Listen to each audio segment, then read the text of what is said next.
Hello everybody and welcome to this video. It's the continuation in the series on Jane Eyre. Everything taken from Mr. Bruff's Guide to Jane Eyre, available for £3.99 at mrbruff.com or amazon.co.uk, written by Kerry Lewis, one of the mrbruff.com team. So what are we going to talk about today? We're going to talk about form and genre. Now, form is the shape of a piece of writing. For example, prose, drama, poetry, and Jane Eyre is a prose novel which takes the sub-form of a fictional autobiography. We've talked about that already in this series. The decisions that Bronte made when writing her fictional autobiography have a considerable impact on the ways that we read and interpret the novel. So we're going to go through those in this video. Do give the video a thumbs up if you want more videos on Jane Eyre. Okay, so decision one was to have the first person narration with an older Jane intruding. So the story is narrated in the first person with the pronoun I from the point of view of Jane at each stage of her life. Now, the use of the first person establishes her character, which is introduced to us through themes, and it guides our response. Sometimes an older Jane interrupts. For example, we see that older Jane says, "No severe or prolonged bodily illness followed this incident of the Red Room. It only gave my nerves a shock of which I feel the reverberation to this day." Now, etc., etc. You can see the quotation here on the screen. When the older Jane says that her nerves are still affected to this day, the reader feels sympathy for the younger Jane as we now appreciate the devastating long-term psychological impact of being locked in the Red Room. It's interesting to see the verb ought as well, which is used when she says, "I ought to forgive you." This implies that she's still not managed to forgive her aunt, and this is despite Jane apparently forgiving Mrs. Reed on her deathbed. Jane attempted to behave like a good Christian at the time of Mrs. Reed's death, but she reveals in her comment that she continues to carry deep psychological scars.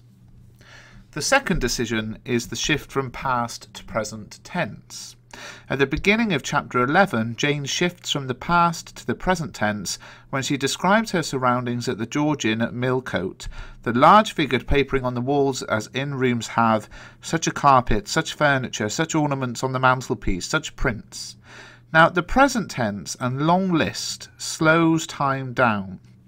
It encourages the reader to share Jane's observations.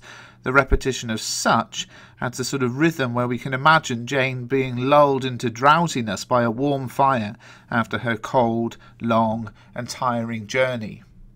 The third decision is the use of direct address. There are many examples of direct address in the novel. After describing the room at the George Inn in chapter 11, for example, Jane directly addresses the reader. "Reader, though I look comfortably accommodated, I am not very tranquil in my mind." And this signifies a change of mood. The focus switches to Jane's own state of mind, shifting from the external world to her feelings as we realise that appearances can be deceptive and that she's nervous and worried. The use of direct address and present tense together therefore creates tension as the reader identifies with Jane and shares her doubts and fears about whether she will be collected or not. Now, structurally, chapter 11 starts with loneliness and fear, but ends with happiness and companionship. So the use of direct address and the present tense at the start of the chapter heightens these contrasts and tensions. The third decision was the shift from present tense to past tense. Now, once again, Jane has expressed her fears about not being collected from the George Inn, and she continues the narration of her story in the past tense. She says, "Fear with me became predominant. When half an hour elapsed and still I was alone, I bethought myself to ring the bell." The final sentence here signals a change in mood as she makes an active decision and takes control, and switching from the present to the past tense therefore speeds up the narrative. The fourth decision is deliberately withholding information from the reader. We know that the story is narrated by an older Jane who sometimes intrudes herself into the story. She could have revealed much earlier that Mr. Rochester was married, but she chooses to withhold this and other information from the reader. And of course this is a very common literary device. It adds tension, it captures the reader's imagination. For example, when we share the younger Jane's distress We discover at the same time as her that Mr. Rochester is married, and we empathise with how she's feeling. There are many further examples of withholding information to create suspense for the reader. In chapter 36, the reader wants to see Jane quickly reunited with Mr. Rochester when she leaves Moor House and arrives at Thornfield Hall, but Bronte deliberately delays a reunion, creates lots and lots of suspense through all of these things, through a description of Jane's goodbyes and her journey to Thornfield Hall, telling a story about a mistress asleep on a mossy bank when all we want to hear about is Thornfield Hall, the use of direct speech when she reports every word of her conversation with the innkeeper, making us wait until the end of the chapter to learn that Mr. Rochester is living at Ferndean, and even at the end of the chapter Jane has still not been reunited with Mr. Rochester, which creates more suspense for the reader. Very, very clever drawing out of suspense from the author. The fifth decision that I want to talk about in this video is mixing genres.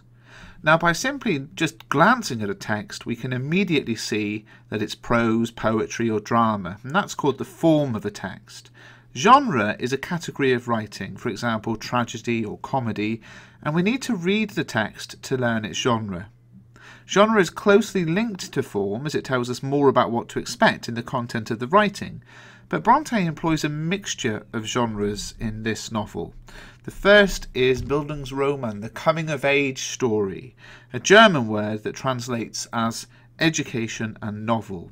So it's a novel about the growth of a character through several periods of life. And if you're studying the history, boys, that is also a coming-of-age story as well. Now, during Jane Eyre, we learn of Jane's internal and external conflicts in each new geographical setting.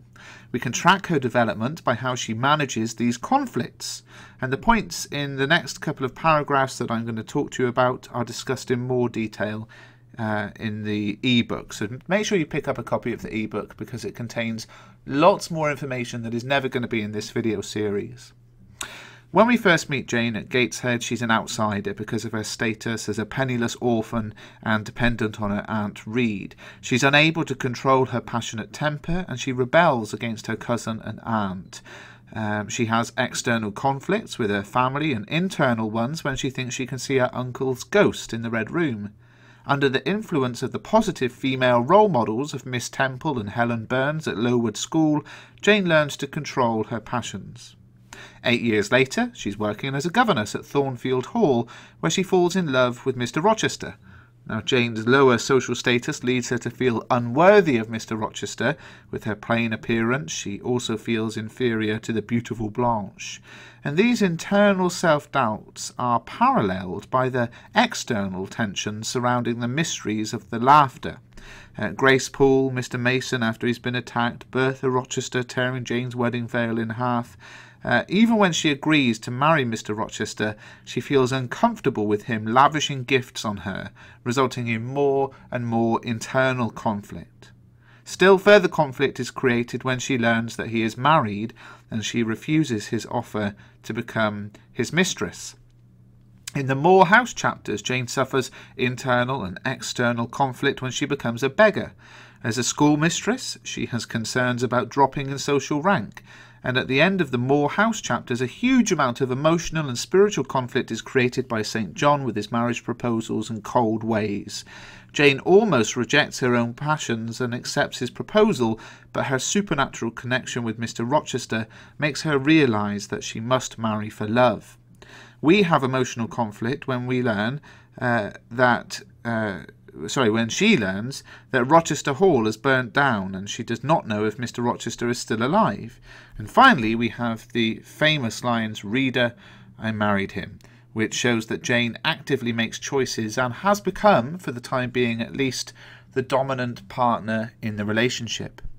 So Bronte challenges the tradition of gender hierarchy by writing from the point of view of a woman, and this, combined with her beliefs about how women are restricted in Victorian society, emphasises that a woman's inner development is of equal importance to a man's. Of course, this novel is also a romance story, not almost. It's also a romance story. And, you know, this was a lot to do with why it was so popular when it was published. It was unusual for a novel to be written from a first-person female perspective, especially one that describes the narrator's feelings with such intensity. At the time, the readership of novels was predominantly female, so Bronte's fans would better empathise with the thoughts and feelings of a female protagonist. Now, Jane's love interest, Mr. Rochester, is not, like Jane, conventionally good-looking.